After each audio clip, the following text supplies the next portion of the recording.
Kua tīmata te whakataetae heke wai huka o te ao ki rungi te awa o Kaituna. Me te aha e whai ana te kapa wāhine o Aotearoa i te taumata whakaihu waka i eke ai rātou te kautau ki muri. I kōrero tahi rātou ko Kere Amawright. He wahine toa he kapa māia. Mix of whitewater kayakers, raft guides, waka ama paddlers, sprint kayak paddlers. So yeah, good strong team. Ko tahi ana ke te aronga i tēnei tau, ko te kake anō ki te taumata tuatahi i eke a tuatahi tia e te kapa wāhine o Aotearoa, te kautau ki muri. So 10 years ago we took the title, and since then we've sort of always been top three but haven't quite taken that top spot, but this would be the year to do it for sure. Being in our own country, yeah, bit of pressure and a lot of support, but hey, that's even more reason to try.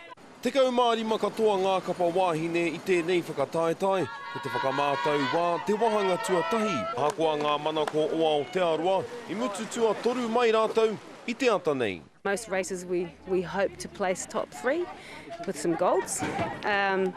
So we'll be working on that, just being consistent through the race. Ahakoa tērā hei tā Annie Cairns tētahi o te kapa I papatū mai I te tau 2003, ka ora kai ngā rua rātou I te matatau ki ngā awa. We don't have to worry so much about the learning the lines, it's more perfecting the lines, so it's a big advantage. I kitea tērā hua I tā te kapa tāne Pākeke papatū mai tā rātou hekenga tuatahi o te whakataetae. Every time it's medals, each race, but every race you get points, so it helps you for the next one and it gives you seeding for the next one, so it's really important that you put things down. Me pērā hoki kia tīmata te wahanga tuarua o te whakataetae a pōpō, ara, ko te rai ki te rai. Kere Amawright, te karere.